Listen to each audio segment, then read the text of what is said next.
Sometimes it doesn't take a long fight or a dramatic argument to break you. Sometimes all it takes is a single message, 6 small words that feel like they undo a lifetime of trying. Mine said, "Please skip Thanksgiving. We need space." I was standing in my Brooklyn apartment, cradling a mug of coffee that was still warm against my palms, when the screen lit up. At first, I thought I was reading the wrong language. I blinked, read it again, and again. The sender wasn't some distant acquaintance. It was from my parents, Don and Marlene Parker. No explanation, no soft cushion of apology, just a polite, razor-thin shove out the door of a tradition I had never once missed in 32 years, a tradition I had bent my life around. Their words were supposed to sound gentle, respectful, but what they really said was, "You don't belong. You're optional now." I typed my reply with hands that shook. One word only. Enjoy. It was the most restrained, deliberate word I've ever written. And, strangely enough, the most powerful. My name is Elena Parker. I'm 32 years old.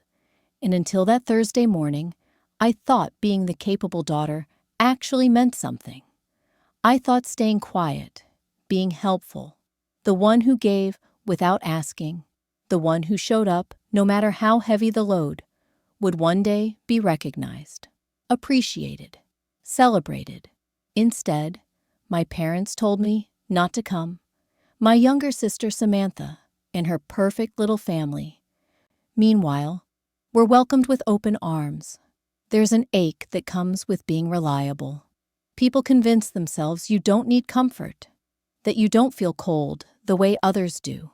But that morning, I felt it, sharp, deep, unrelenting, the kind of cold that seeps past every sweater, every blanket, every practiced smile.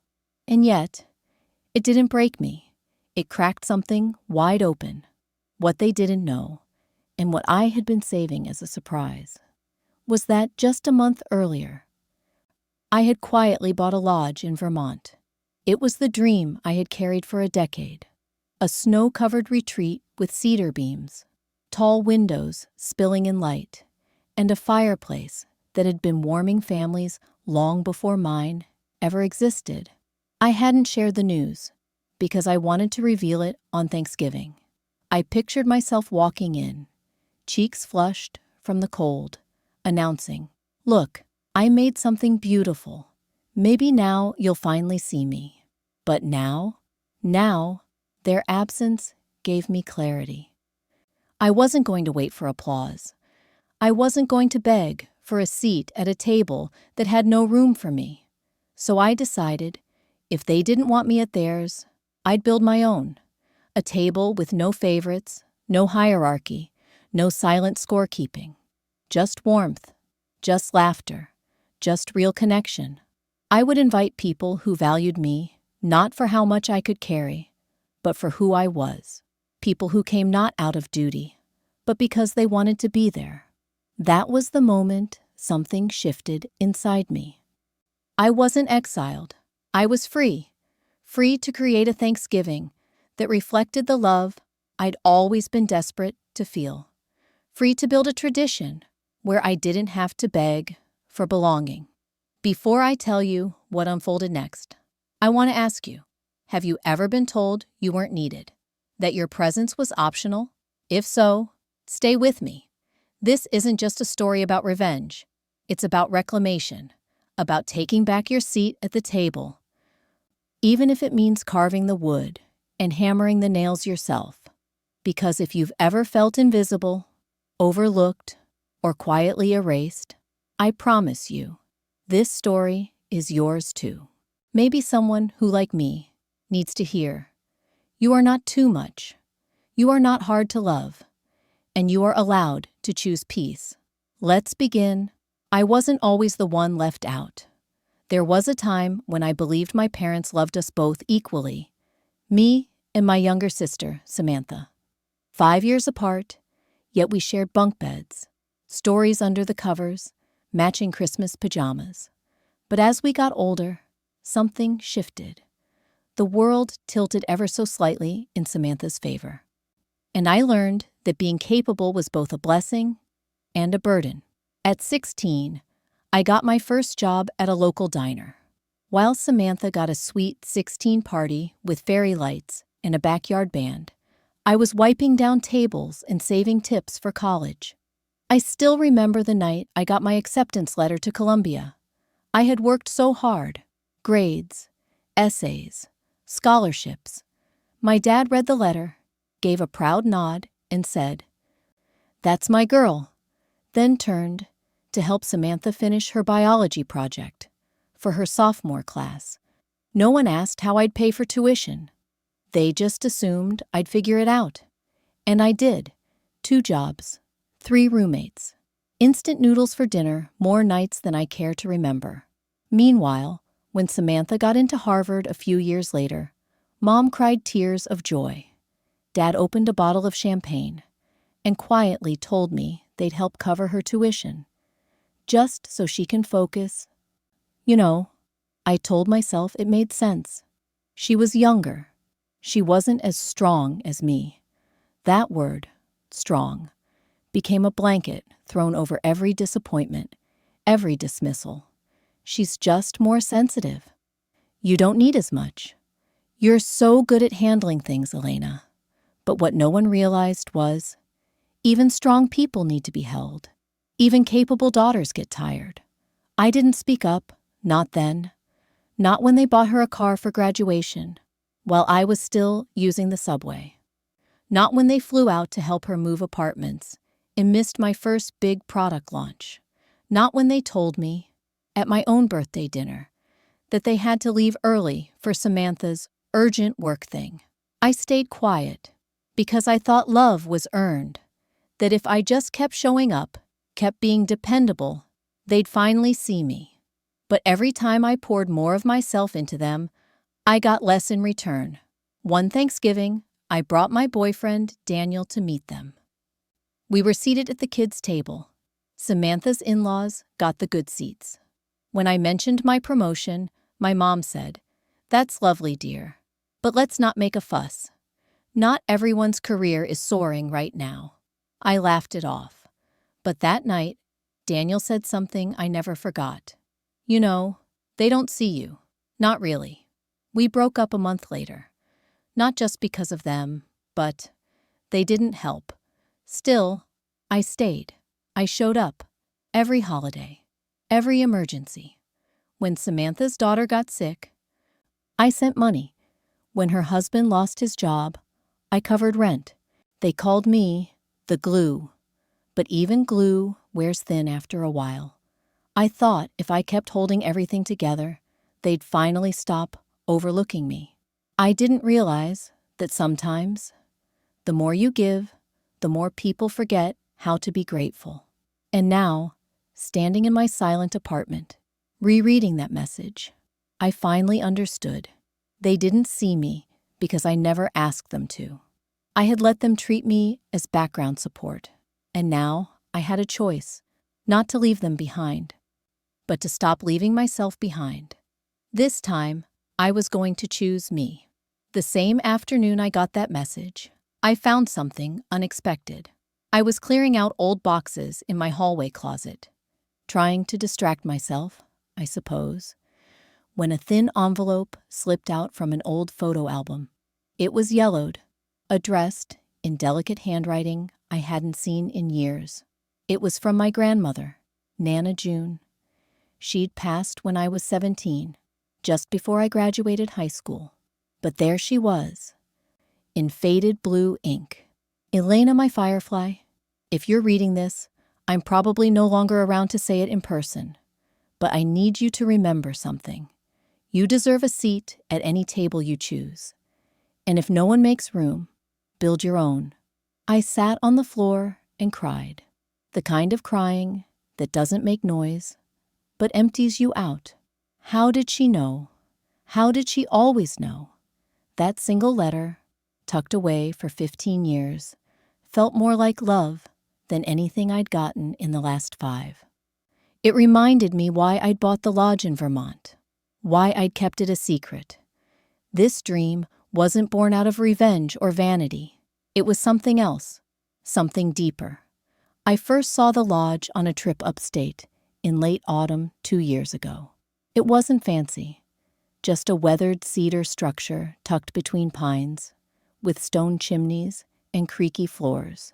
But I remember standing on the porch, watching the sun dip behind the ridge, and thinking I could breathe here. So I started saving, quietly, diligently. Every bonus, every freelance gig, every late-night product sprint, I funneled it toward that dream. And last month, it finally happened. 650 euro. Mine. I hadn't told anyone. Not because I wanted to hide it, but because I wanted to share it when it mattered. On Thanksgiving, I imagined my parents walking in, wide-eyed. Samantha's kids playing hide-and-seek in the loft upstairs. A roaring fire, a long table, candles, laughter. A family that felt right. But the text changed everything. Now, it wasn't about showing them anything. It was about honoring myself. So, I made a decision. Instead of waiting for someone to invite me in, I'd extend my own invitation. Not out of bitterness, but because I was done begging for crumbs. That evening, I sat at my kitchen table, opened my laptop, and started drafting a list. Not of people I was supposed to invite, but of those who had seen me, really seen me. My cousins, Leo and Grace. My Aunt Corinne, who once told me I reminded her of her younger self. My college roommate, Beth, who sent me postcards every Christmas, even when I forgot to reply. And then, something strange happened. I picked up a pen and began to write. Not emails, not texts, but a letter to my parents. I didn't plan to send it, but I needed to say the things I'd never had the courage to say. I've spent 3 decades trying to be enough for you, and I've finally realized I already am. You may not see it, but I do. And this year, I'm not asking for a seat at your table. I'm making my own. I folded it, tucked it into a drawer. Maybe they'd read it someday, maybe not, but I had written it, and somehow that was enough, because the moment I chose to create something for myself, without permission, was the moment I began to heal. The next morning, I woke up before the sun. For once, it wasn't for work or to meet some deadline. It was because I couldn't stop thinking about the message, about the silence that followed, about that one-word reply, enjoy. I hadn't heard back from them. No follow-up, no questions, just silence. And somehow, that silence said more than any words ever could. It said, "We didn't think you'd mind." It said, "You always bounce back." It said, "You're used to being excluded." And for a long time, that was true. I was used to it. The missed birthdays, the early exits, the way my achievements became afterthoughts, while Samantha's every step was front and center. But this time, something felt different. I wasn't just hurt. I was awake to the pattern, to the quiet dismissal dressed up as politeness, to the way I'd been conditioned to smile through being ignored. I stared out my window at the city waking up. Taxi horns, distant sirens, steam rising from rooftops, and then, like a whisper rising from deep inside, the thought came, what if I didn't fight to be seen anymore? What if I just walked away and built something better? Not in anger, not in spite, but in peace. I grabbed a fresh notebook and wrote 3 words at the top. Thanksgiving. My way. And then I started planning. I called Aunt Corinne first. She didn't even let me finish. "You say the word, honey, and I'll be there with my cranberry chutney and my loud opinions." I laughed harder than I had in days. Next was Grace, my cousin in Chicago. "Thanksgiving in Vermont? You serious?" I'll cancel everything. Count me in. One by one, the names turned into voices, and the voices turned into yeses. Not because they pitied me, not because they had nowhere else to go, but because they wanted to. They wanted to sit at a table where no one had to fight for attention, where warmth wasn't rationed, where being seen wasn't a performance. I called Beth last. She cried before I even said hello. I always knew one day you'd build something like this. You've been holding everyone up for so long, Elena. It's your turn now. As the list grew, so did my spirit. Not out of revenge, but out of restoration. And yet, there was one name I hesitated to write. Samantha. I didn't want to relive old patterns. I didn't want the shadow of comparison in my new space. But I also didn't want to build a table rooted in exclusion. So I left her name blank. For now. That evening, I drove up to Vermont to check on the lodge. The leaves were turning. Amber, crimson, soft gold. The drive felt like moving through a painting. When I pulled up, the place looked exactly as I remembered. Quiet, still, mine. I walked through the rooms slowly, ran my fingers along the banister, lit a small fire in the hearth. The house breathed around me, like it had been waiting, and as I sat at the long wooden table that would soon host the people who chose me, I whispered to myself, I don't need their invitation. I've made my own. For the first time in years, I felt full. Not because someone finally made room for me, but because I'd made room for myself. The invitations went out the next day, handwritten, sealed with wax, because something about this felt sacred.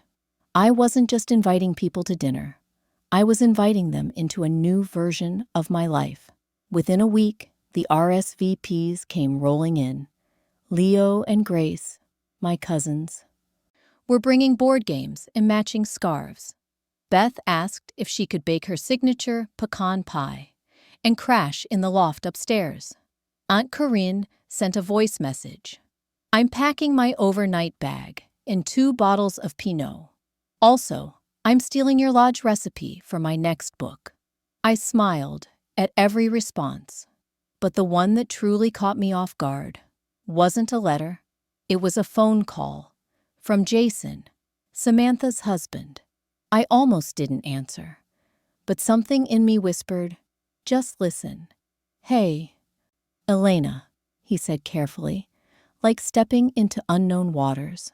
I heard from Leo about the lodge, about Thanksgiving. I stayed quiet. He went on. I know this is unexpected, but Samantha doesn't know I'm calling. I needed to ask if there's any chance we could come.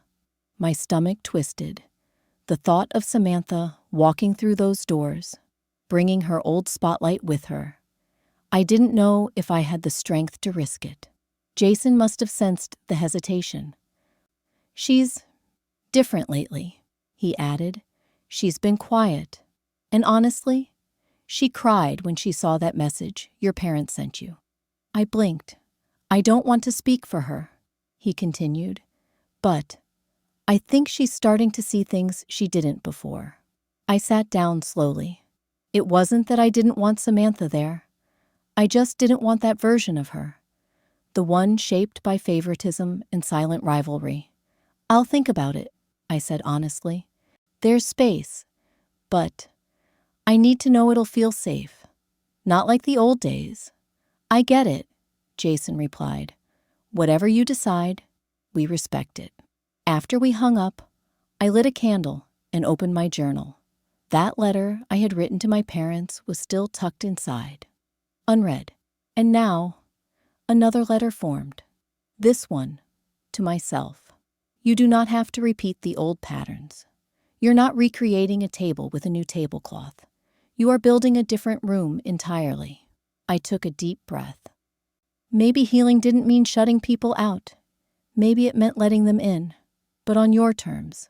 That night, I called Jason back. You're welcome to come, I said. but only if she understands. This is my space, my Thanksgiving.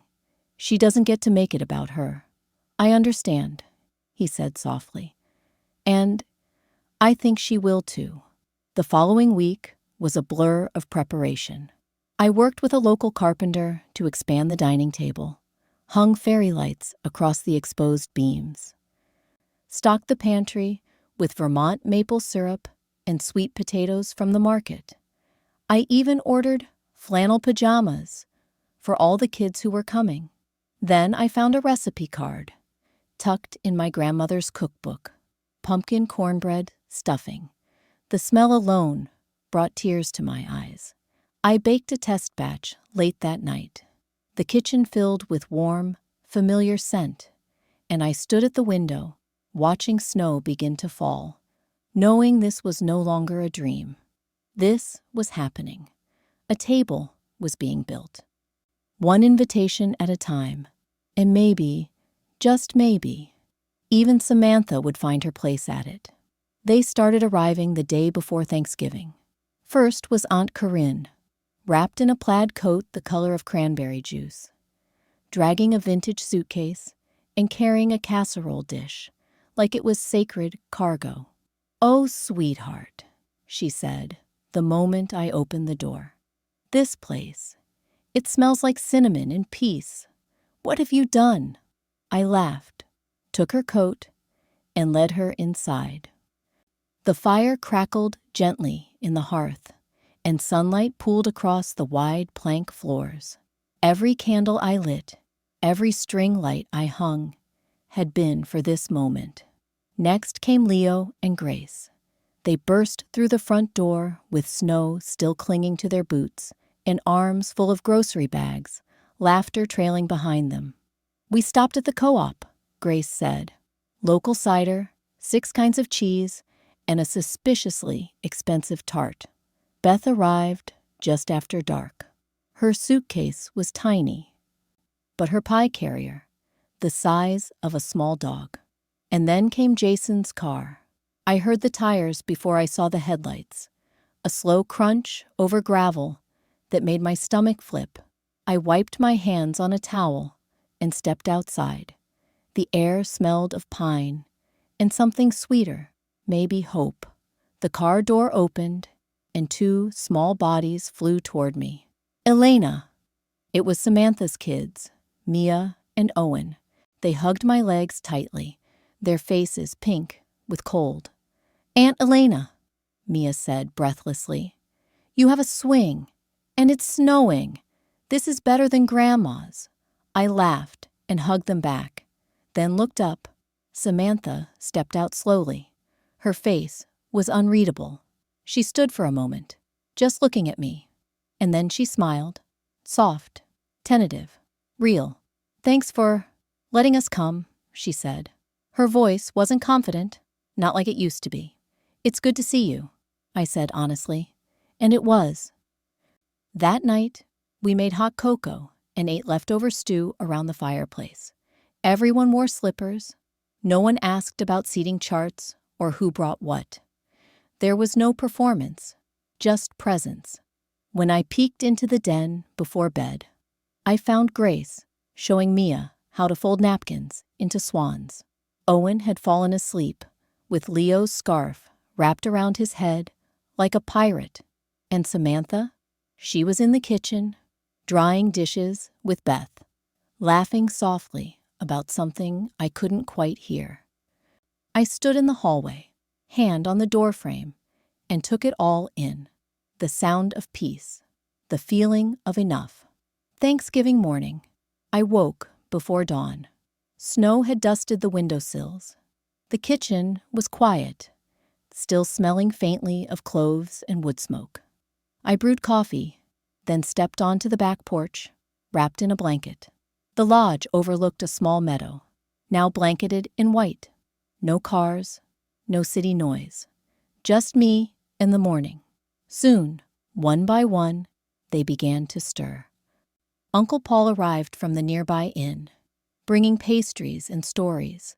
Jason made scrambled eggs, while Leo set up a speaker with soft jazz. Grace showed the kids how to make place cards using leaves and markers. The table began to come to life. We lined it with mason jars, filled with cranberries and candles. Each plate had a linen napkin, tied with twine. It was simple, imperfect, beautiful. Samantha approached me as I was slicing pears for the salad. "Do you need help?" she asked. I paused, then nodded. She reached for a knife, and for a few minutes, we just worked, side by side, no tension, no shadows. "You did something really beautiful here," she said. "Thank you." "I mean it," she continued. I didn't understand what you carried all these years. I thought you were just fine with everything." "I wasn't," I said gently, "but I didn't know how to say it." "Well," she said, exhaling, "I'm sorry for a lot of things, especially not seeing you."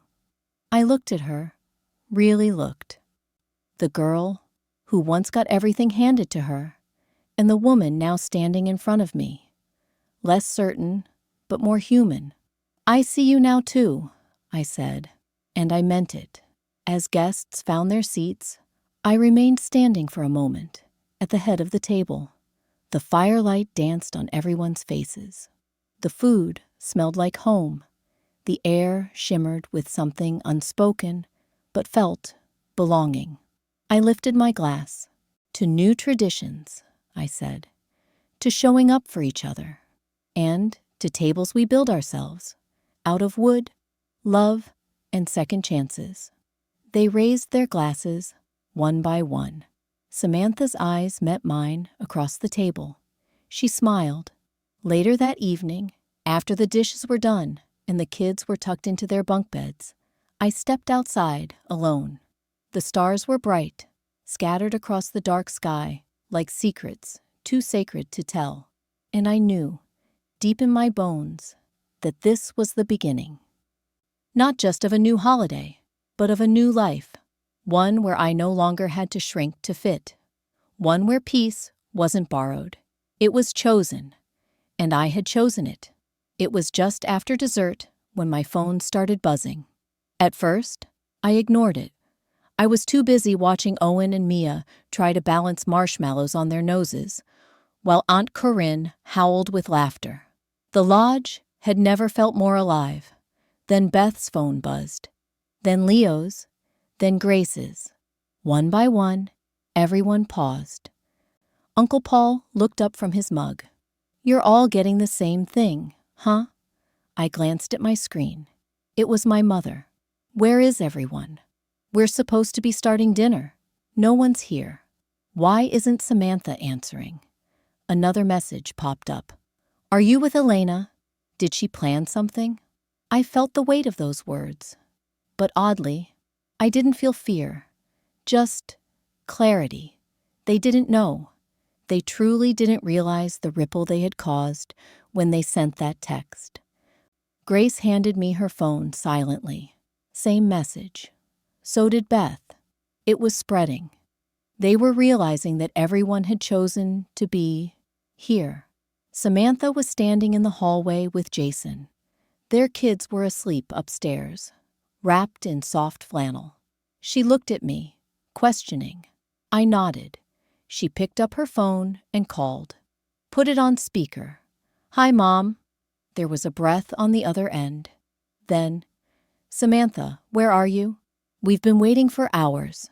Your father is furious. We're in Vermont." At Elena's. Silence. Long, dense. "What do you mean?" Mom said finally. "Elena's in Brooklyn. She didn't come." I stepped forward so she could hear me clearly. "No, Mom, I'm here, in Vermont, at my lodge." "Your what?" "My lodge. The one I bought last month." Another silence. "Why would you do this?" she asked, her voice suddenly tight. "Because you told me not to come," I replied. "You asked for space, so I gave it to you. But we didn't mean for you to take the whole family." I closed my eyes, inhaled deeply. "You never meant to hurt me," I said gently. "But you did. For years. And maybe you didn't notice it. But I did. Every time you left me out. Every time you made me feel small. Jason stepped forward, quietly placing his hand on Samantha's shoulder. And for the record, he said, we wanted to be here.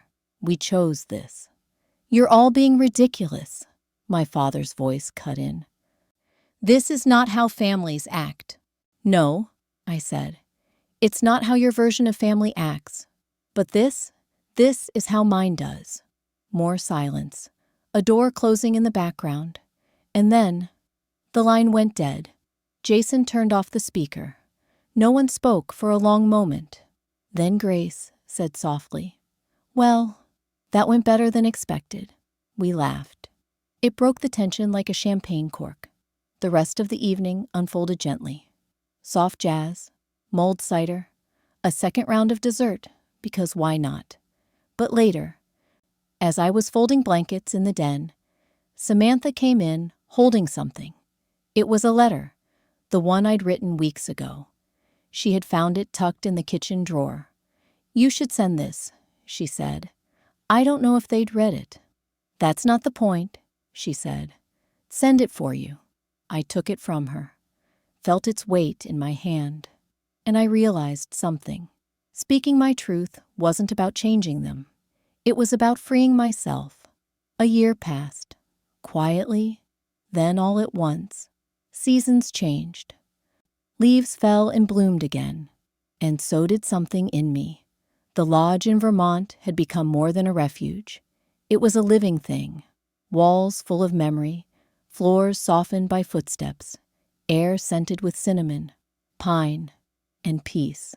For 11 months, my parents stayed distant. There were a few texts, mostly logistical, birthday acknowledgments, brief replies to photos I sent of the kids, or the first snowfall, but no real conversation. Until late October, a letter came in the mail from my mother. It was handwritten, 4 pages, and it began simply, Elena, I read your letter. I read it more than once. And I won't lie. It hurt, because you were right, and we didn't know how much we weren't seeing you. She didn't apologize in grand gestures, but her words held weight.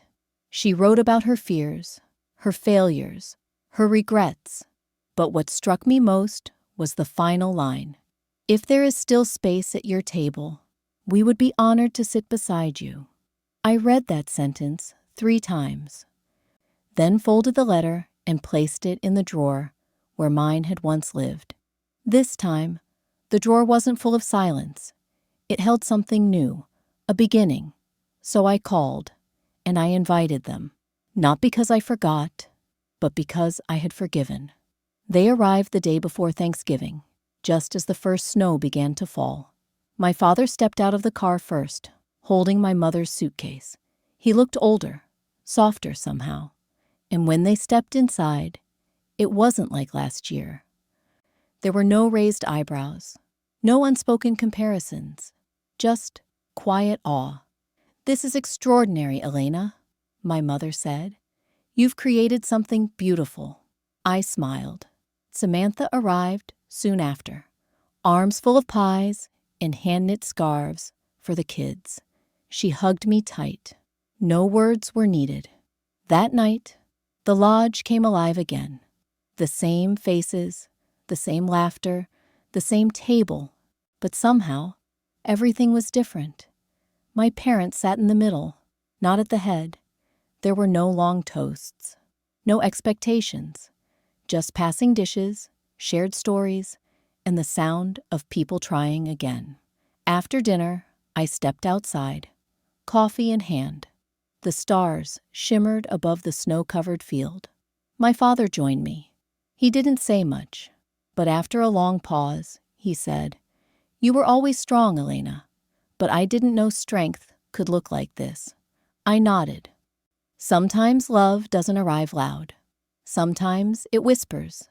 Sometimes it shows up years late, with hands in its pockets and eyes downcast. But it shows up. That Thanksgiving, I learned that healing doesn't mean erasing the past. It means letting it breathe, letting it speak, then choosing something better. We ended the night with a photo in front of the fireplace, like before, but this time I stood in the center, not because I demanded it, but because everyone had quietly placed me there. I don't know what future holidays will look like. Families are complicated. People change slowly. But this much is clear. I am no longer waiting to be chosen.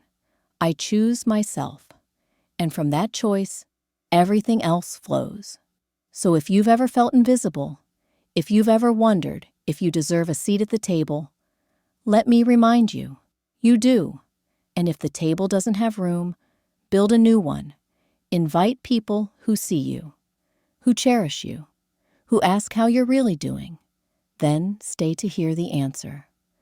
Because sometimes the family we long for is the one we build ourselves, piece by piece, choice by choice. And in that building, we find home. Have you ever had to start your own tradition? Had to walk away from what hurt, just to find what heals? I'd love to hear your story. Please share it in the comments below. And if this resonated with you, please like this video, subscribe to the channel, and share it with someone who might need a reminder that you are seen, you are enough, and you are not alone.